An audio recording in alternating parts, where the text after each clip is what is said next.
పాత నగకు సమానమైన బరువుకు నగలు తీసుకోండి. నయా పైసా ఇవ్వాల్సిన పనిలేదు. లలిత అడ్వాన్స్ ప్లాన్.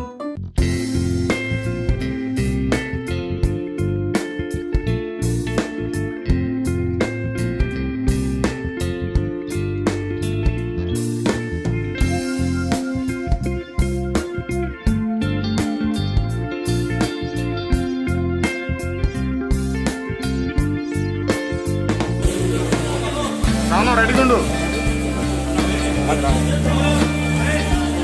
ముందు పక్కన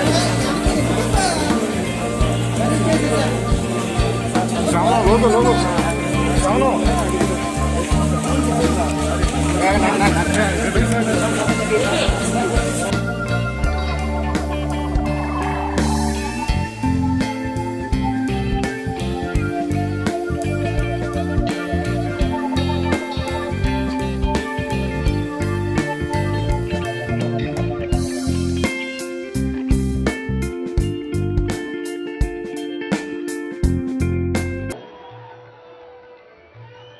ఒక క్రమశిక్షణతో, పట్టుదలతో, సహనంతో, వినయంతో చేస్తున్న కృషి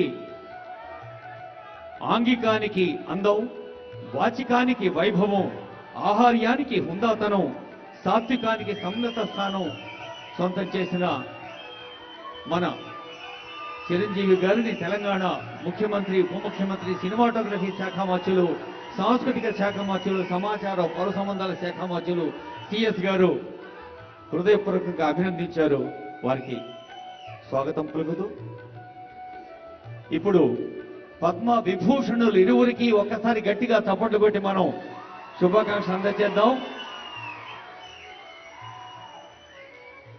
తెలంగాణ రాష్ట్ర ప్రభుత్వం పద్మశ్రీ అవార్డు గ్రహీతలు 6గురిని ఆహ్వానించింది. గడ్డం సమ్మయ్య గారు చిందు యక్షగాన కళను 5 దశాబ్దాలుగా ప్రదర్శించి ఈ పల్లె కళ, మనదైన జానపద కళ అంతరించిపోకుండా కాపాడే ప్రయత్నం చేస్తున్నారు.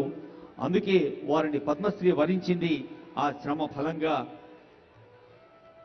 మన కళల తల్లి సరస్వతీదేవి ఆశీర్బలంగా జానపద చిందు యక్షగానం, చిందు అన్న పదంలోనే ఉంది.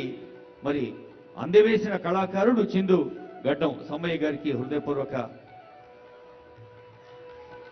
శుభాకాంక్షలు.